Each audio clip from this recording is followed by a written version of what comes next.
우리 하나님 말씀 마태복음 13장에 있는 말씀을 공부합니다. 마태복음 13장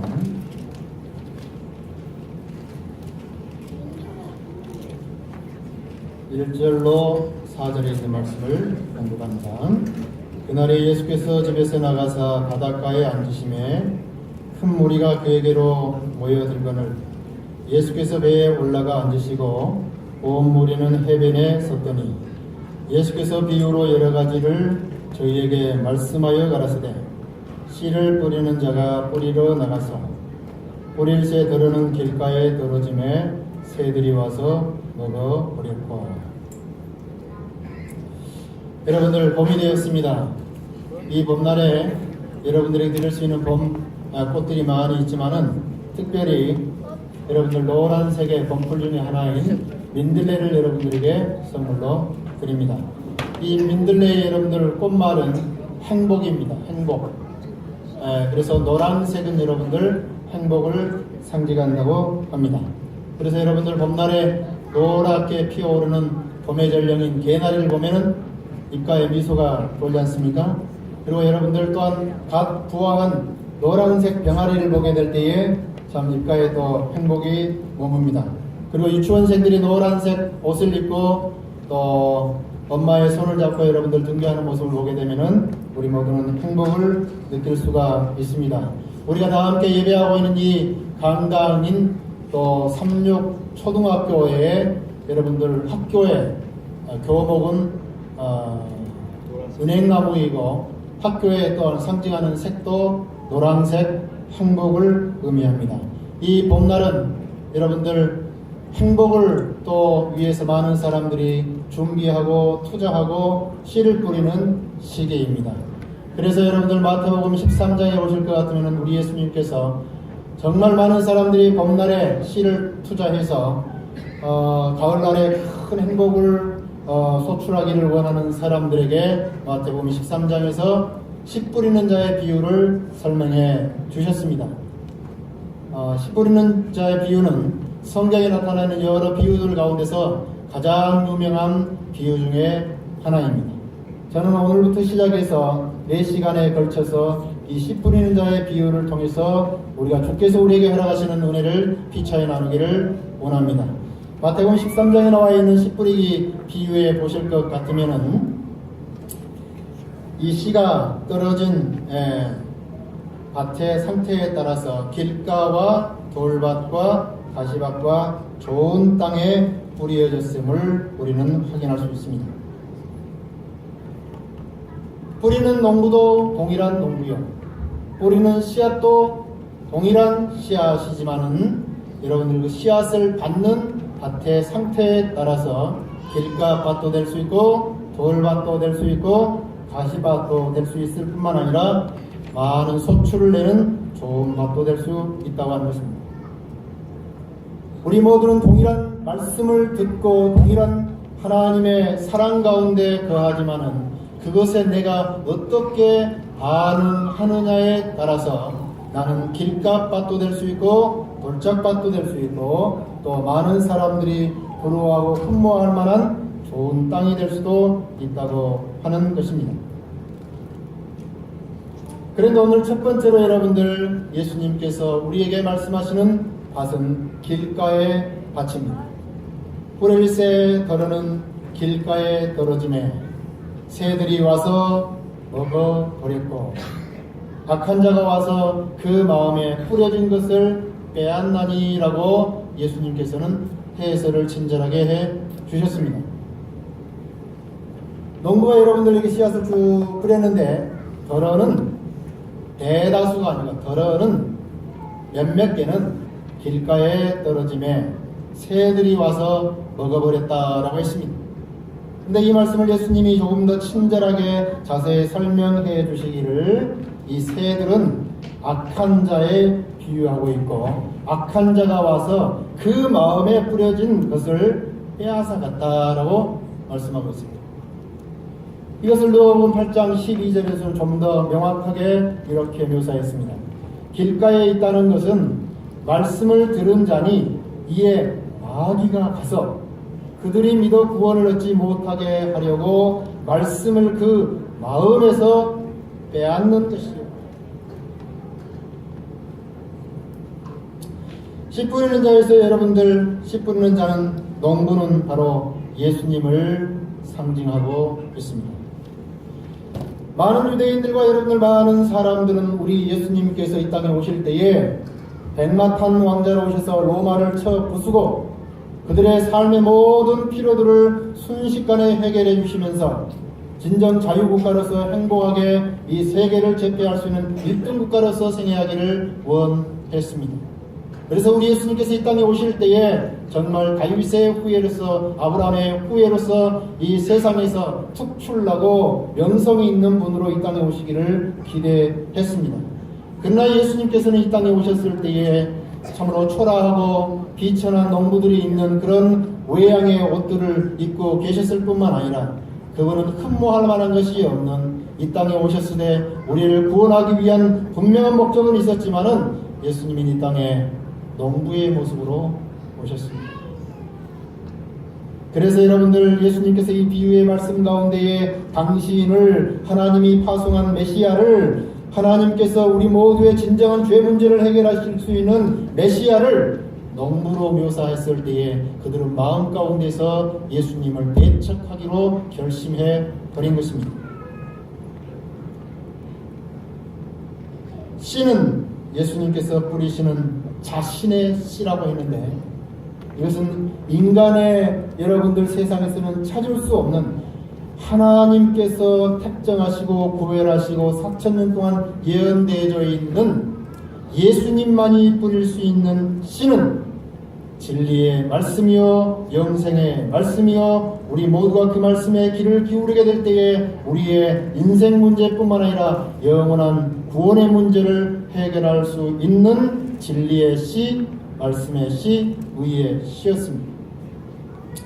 이 말씀이 여러분들 마음 가운데에 파종되게 될 때는 소리 없이 여러분들 조용하게, 많은 사람이 눈치채지 못하게, 많은 사람들에게 부담 갖지 않는 상태에서 식물이 여러분들 이 대지를 뚫고 자연스럽게 올라와서 많은 사람들이 자고 쉬고 있을 때에 소리 없이 여러분들 성장하고 발전하고 줄기를 틔우고 꽃을 피우고 열매를 맺는 것처럼 하나님 나라는 그렇게 저항 없이 부드럽게 하나님의 섭리에 따라서 성장하는 것을 암시하고 있습니다. 그런데 새들이, 악한 자들이 와서, 이곳에서는 정확하게 마귀가 와서 그 씨앗을 빼앗아 버린다고 말했습니다. 같은 듣는 청중들의 마음을 상징했습니다. 이와 같은 여러분들 토양이었는지 아닌지는 잘 모르겠습니다.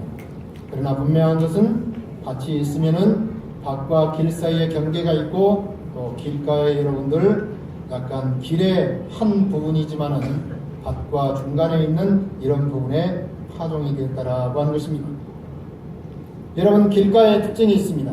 길가는, 첫째, 길가는 밭이 아니라 길이라는 것입니다. 길가는 어디까지나 길에 소속되어 있는 부분이지 밭이 아닌 것입니다.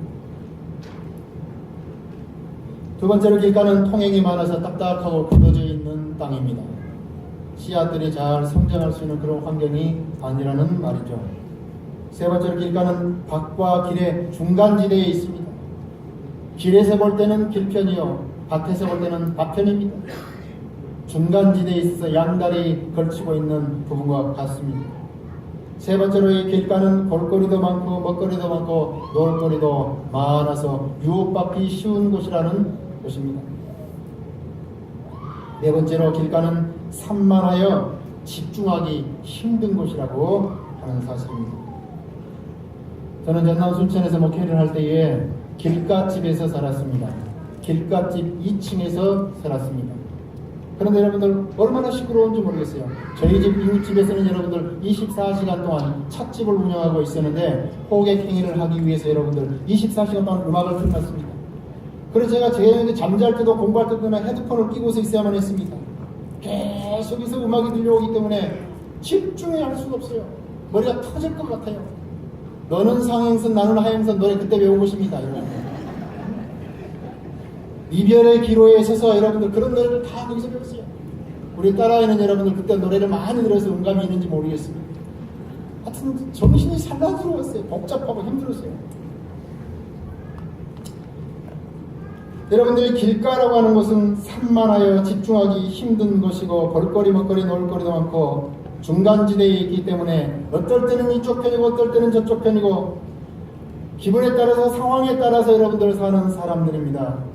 통행이 많았기 때문에 언제나 마음밭이 다 이 사람에게 시달리고 저 사람에게 시달리고 부딪히고 다치고 상처나서 이제는 함부로 마음문을 열 수 없는 그런 상태가 되었습니다. 이런 마음의 밭을, 이런 길가 특징의 사람들의 마음의 밭을 우리 영감의 글에서는 명확하게 이렇게 말했습니다. 주의를 기울이지 않고 듣는 자의 마음이라고 했습니다. 무엇을 기울이지 않고? 주의를 기울이질 않아요. 아무리 명설교를 한다 할지라도 주의를 기울이질 않아요. 예수님께서 말씀을 하고 계심에도 불구하고 주의를 기울이질 않아요. 하나님께서 선택하신 여러분들 사도 바울 선생님이 말씀하신다 할지라도 기울이지 않고 졸다가 떨어지는 자들이 길가밭에 많아요. 두 번째로는 그들의 마음은 세상적인 거래와 쾌락과 죄에 난무하는 대로가 되어 있었다. 세속적인 마음으로 가득 찼다 이것입니다. 세 번째로는 이기적인 목적과 제약적인 방종에 몰두된 사람입니다. 오늘 여러분들 이 시간에 설교 말씀을 들으시면서도 무슨 생각을 하고 계십니까? 설교에 몰두하고 계십니까? 아니면은 설교 이외에 또 다른 것들을 생각하고 계십니까? 네 번째로는 죄의 유혹으로 강팍하게 된 자들의 상태가 길가의 사람들의 마음의 상태라는 것입니다.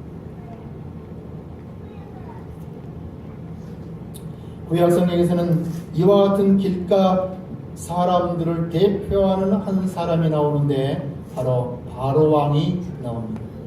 이스라엘 백성들을 꼭꼭 붙들어 두고 결코 보내지 않겠다라는 결심으로 이스라엘 백성들에게 고난과 핍박과 힘겨움을 안겨주는 사람이 길가밭을 대표하는 사람이라고 말할 수도 있습니다. 왜냐하면 그는 하나님의 선택된 종인 모세와 아론에게서 하나님의 음성과 하나님의 말씀을 매 순간 최소한 10번 정도를 정확하게 들었습니다. 그러나 말씀을 들을 때마다 마음을 강팍해 했다라고 했습니다. 마음을 굳게 했다라고 말했어요. 믿을 수 있는 또 다른 것이 있기 때문에 그 말씀에 관심을 기울이지 않았습니다. 그래서 성경 말씀은 계속해서 말하기를 마음이 강팍하여 최소한 10번 이상의 기회가 주어졌음에도 불구하고 끝까지 마음문을 열지 않았습니다. 그래서 그는 여러분들 홍해에서 고깃밥이 되어버렸습니다. 두 번째로 신약 성경에서 나오는 여러분들 길가에 앉은 사람들을 대표할 수 있는 사람이 데마라는 사람입니다. 디모데후서 4장 9절로 11절에 보실 것 같으면 사도 바울 선생님께서 마지막으로 그의 사랑하는 영적 아들 디모데에게 편지하는 과정 가운데에 이런 말씀이 있습니다. 너는 어서 속히 내게로 오라. 데마는 이 세상을 사랑하여 나를 버리고 데살로니가로 갔고 그레스게는 갈라디아로 디도는 달마디아로 갔고 누가만 나와 함께 있느니라. 내가 올 때에 마가를 데리고 오라. 그가 나의 일에 유익하니라. 오늘 여러분들 시작편에서 말했던 것처럼 예수님께서 씨앗을 뿌렸을 때에 그 씨앗을 어떻게 취급하느냐에 따라서 사람들의 마음밭은 4가지 부류로 나누어질 수 있다고 말했습니다. 사도 바울 선생님의 말씀을 따라서 그와 더불어서 여러분들 신앙생활을 했던 4부류의 사람들이 본문에 나옵니다. 디모데는 영적 아들로서 사도 바울 선생님의 후계자였습니다. 두 번째, 그레스게와 디도는 사도 바울 선생님이 갇혀있는 수감 생활을 하고 있었기 때문에 그를 대신해서 동역자로서 일하기 위해서 파송되었습니다. 또한 누가는 여러분들 의사였기 때문에 연약하고 노령에 접어든 사도 바울 선생님을 돕기 위해서 동행하고 있는 동역자였습니다. 그리고 네 번째, 여러분들 한때 사도 바울 선생님과 더불어서 선교 여행을 다니다가 너무나도 세상적으로 어려움과 시련이 닥쳐오게 됐을 때에 전도자의 삶의 혹독함을 극복하지 못하고 중간에 포기했던 마가라는 사람은 바나바의 지도를 잘 받아들인 나머지 결국에서는 회복자가 되어서 좋은 땅이 되었습니다. 이처럼 말씀을 들었던 모든 사람들은 디모데는 영적 아들의 역할로서, 디도는 동역자로서, 누가는 동행자로서, 마가는 회복자로서 사도 바울 선생님과 더불어서 천국행 열차를 열심히 돌리며 열심히 일하고 있었는데, 그 중에 한 사람인 데마는 이 세상을 사랑하여 나를 버리고 데살로니가로 갔다라고 말하고 있으면서 길가에 있었던 데마의 삶의 안타까움을 지적하고 있습니다. 여러분, 이처럼 하나님의 말씀을 순종하지 않고 하나님의 말씀에서 벗어나는 사람들의 생애는 결국에 가서는 그들의 영적 기능은 마비되어 말씀을 들어도 깨닫지 못하는 상태에 도달합니다. 그들은 그리스도의 사랑을 알지 못하고 그분의 은혜로운 기별을 마치 저희와 아무런 상관도 없는 것처럼 간과해 버림으로 그들은 마음이 마비되어 버리는 것입니다. 요즘에 여러분들 계속해서 신문지상에 참으로 암보다도 무서운 중풍병에 대해서, 뇌졸중 환자의 삶에 대해서 기고하고 있는 것을 저는 봅니다. 혈중 여러분들 콜레스테롤치가 높아서 혈액 중에 있는 혈전이 여러분들 붙어 있다가 그 혈전이 여러분들 돌아다니다가 가장 연약한 부분이라든지 모세혈관을 딱 맞게 됐을 때에 혈액이 통과하지 않으면서 여러분들 압에 의해서 결국에는 혈액이 터져버리면은 뇌졸중이 되는데, 이것을 우리는 중풍병 환자라고 합니다. 보통 남좌여우, 남자들은 왼쪽으로 오고 여자분들은 오른쪽으로 옵니다. 대부분이 그렇습니다. 그런데 이 중풍병에 걸린 사람들의 모습이 여러분들 얼마나 처참한지 모릅니다. 제가 알고 있는 사람은 너무나도 미모와 재산과 실력과 명예를 갖춘 사람이었는데, 그가 삶의 중년에 중풍병에 걸려서 18년 동안 고생하는 모습을 봤습니다. 그가 원하던 한쪽 신체 부위가 마비되어서 그의 재산도 소용없고 미모도 소용없고 실력도 소용없고 명예도 부질없는 것이 되어버리는 것을 보았습니다. 왜 그렇습니까? 그의 신체가 마비되었기 때문인 것입니다. 우리 영적인 상태도 여러분들 마비되는 것을 두려워하고 마비되는 것을 경계하고 마비되는 길로 가고 있는 사람들을 막아야 되는 것이 우리 신앙인들의 삶의 자세가 되어야 할 것입니다. 왜 마비될까요? 하나님의 말씀은 분명하게 말하고 있습니다. 그 마음에 뿌려진 것을 빼앗나니, 말씀을 그 마음에서 빼앗는 것이요, 하나님의 말씀이 우리의 마음밭 가운데서 떨어졌다가 그 말씀이 빼앗기게 되고 그 말씀이 도망가 버리게 됐을 때에 마비되고 중풍병에 걸린다는 것입니다. 그래서 잠언서 23장 23절에서는 이렇게 우리에게 지혜자는 호소합니다. 진리를 사고서 팔지 말며 지혜와 훈계와 명철도 그리할지니라. 진리를 사고서 팔지 말라라고 말하고 있습니다. 여러분, 우리가 진리를 사기 위해서, 진리 안에 머물기 위해서, 진리 가운데 생애하기 위해서 얼마나 많은 것들을 포기했습니까? 그러나 뒤늦게 신앙에 늦바람이 들어서, 여러분 세상에 늦바람이 들어서 그 진리를 포기해버린다라고 하면 우리의 마음밭이 마비될 수 있는 유혹 가운데 빠지는 것입니다. 그래서 우리 모두는 주께서 부활하시기 전에, 승천하시기 전에 우리에게 권고했던 마지막 기도에 귀를 기울여야 될 필요가 있습니다. 요한복음 17장 17절, 나의 기도가 되기를 소망하며 다 함께 읽겠습니다. 시작. 진리로 거룩하게 하옵소서. 아버지의 말씀은 진리입니다. 여러분, 이렇게 하나님께서 뿌려진 것, 하나님의 말씀, 진리를 우리가 소홀히 하고 진리로 무장하지 않게 되면은 우리는 진리를 빼앗긴 자가 되어서 길가에 앉는 자가 될 수밖에 없음을 성경은 말합니다.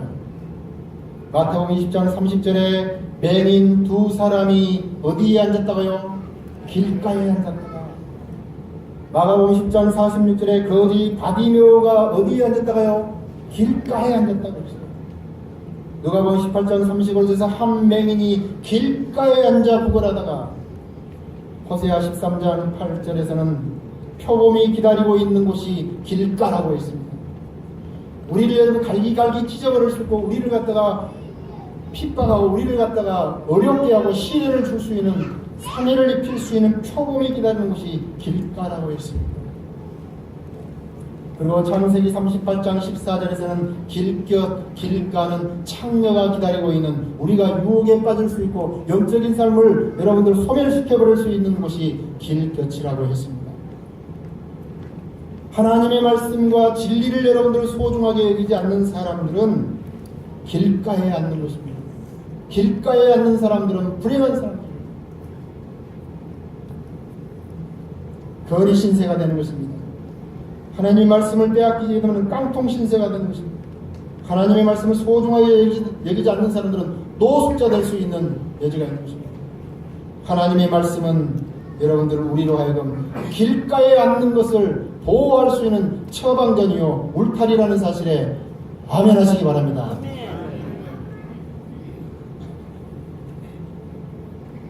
그런데 사단은 오늘 우리가 알든지 알지 못하든지 간에 우리로 하여금 우리의 영혼이 우리가 길가에 앉도록 하기 위해서 끊임없이 노력한다라고 했습니다. 누구를 통해서 이 노력을 하고 있는가? 안타까운 것은 믿지 않는 사람들을 통해서, 세상 사람들을 통해서 하는 것이 아니라, 시대의 소망 45페이지에 보면 사단은 많은 조력자를 갖고 있다.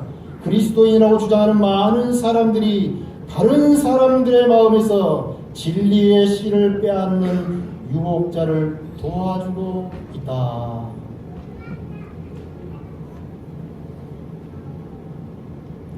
믿는 사람들이 여러분들 사단을 도와줄 수 있는 도구로 사용되어질 수 있는 여지가 있다는 것입니다. 이 말씀이 우리 교회에서는 결코 이루어지지 않게 되기를 소망합니다.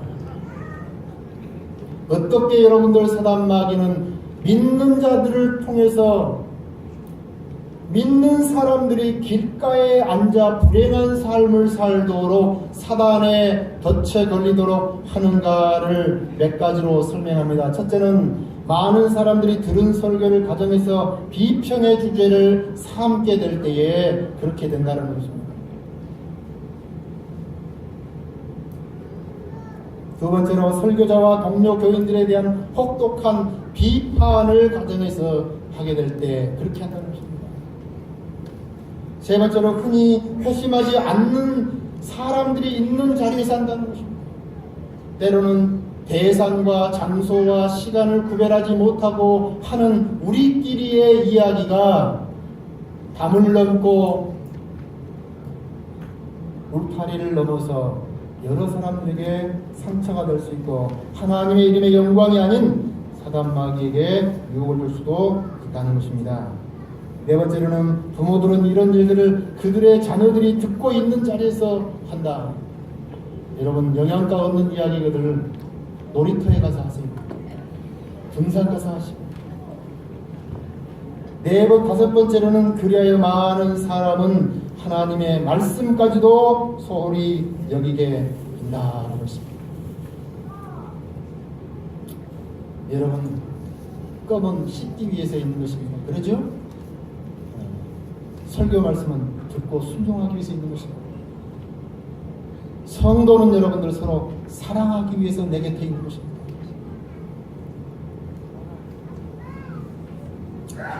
한 목사님이 설교를 하고 딱 내려오시는데 목사님하고 좀 친밀했던 장로님이 목사님에게 한 방 날렸습니다. 뭐라고 날렸냐면은 목사님 오늘 설교 죽 쓰셨습니다. 설교단상에 딱 내려오시는데 목사님 오늘 설교 죽 쓰셨습니다. 했더니 목사님 말 장로님 어린 양들은 죽을 드셔야만 합니다.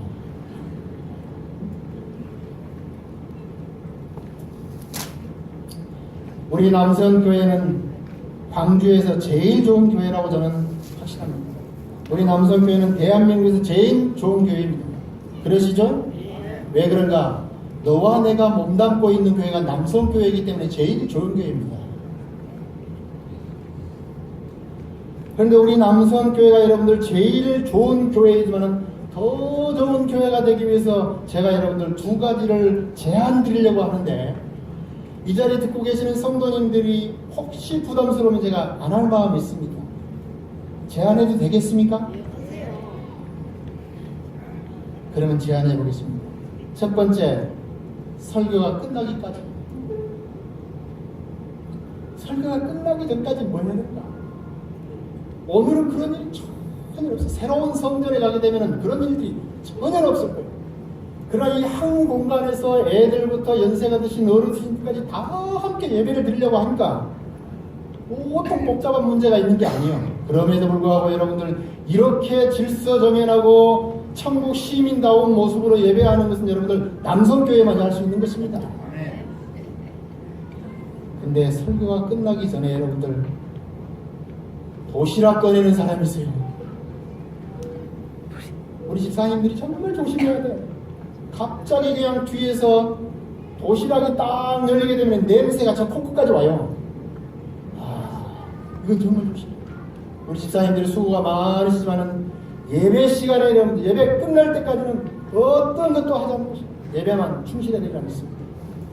두 번째, 설교 중에는 애들은 떠들어도 괜찮아요. 모르니까. 그러죠? 그래서 너무 떠들면은 애들을 데리고 밖으로 나가야 돼요. 그런데 어른들 가운데서도 애들처럼 떠드는 사람이 있어요. 그러면 안 되겠지요. 그래서 설교 끝나기까지 설교 중에는 이렇게 하게 되면 여러분들 나도 모르는 사이에 여러분 때로는 예민한 사람들은 목사님 설교를 하고 있는데 계속해서 누군가가 대화하는 소리를 듣게 되면 그것이 시험이 돼서 길가에 앉을 수 있는 유혹을 받는다는 것입니다. 사랑하는 성도 여러분, 제가 우리를 사랑하기 때문에 정말 조심스럽게 드리는 말씀입니다. 우리가 예배는 예배될 수 있도록 우리 모두가 함께 노력해 주시기를 축복합니다. 자, 여러분 길가에 앉은 사람들에게는 희망이 없는가?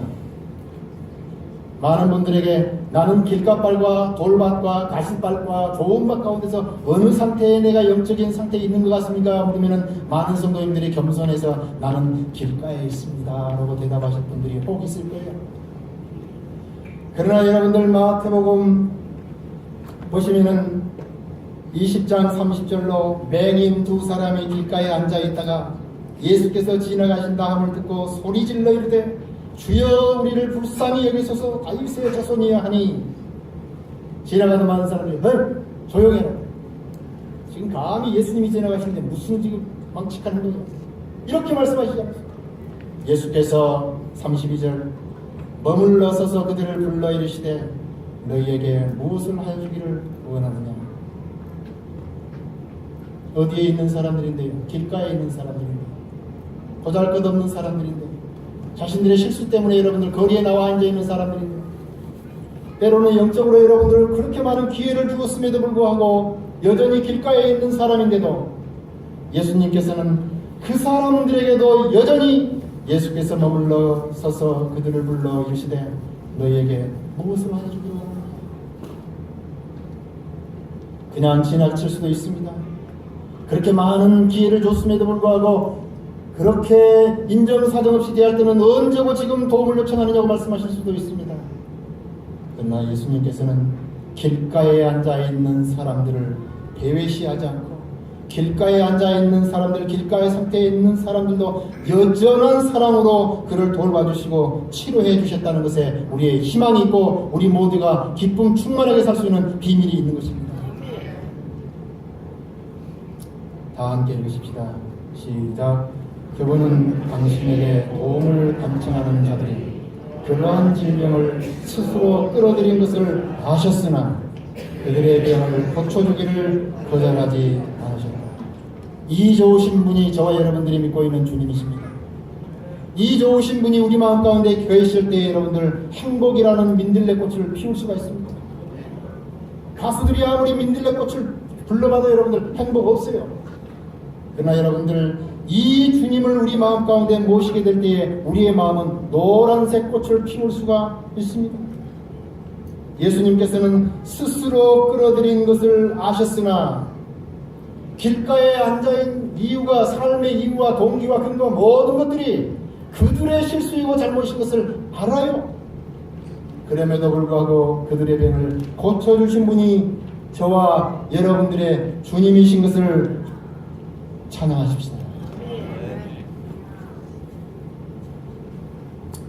여러분, 이제 길가에 피어있는 이름 없는 민들레가 이런 주님을, 좋으신 주님을 만나게 되면 일정 시간이 지난 다음에 여러분들 그들도 주님의 사랑에 고마워서 그들의 꽃잎들을 바람결에 날려서 세상에 여러분들 다 선포하고 날리는 것입니다.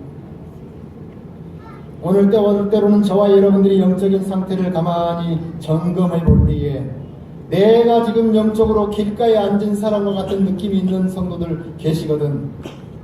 다시 한번 이 민들레와 길가에 앉아있는 맹인을 치료하신 주님을 바라보시고 주님께 나오시게 되기를 축원합니다.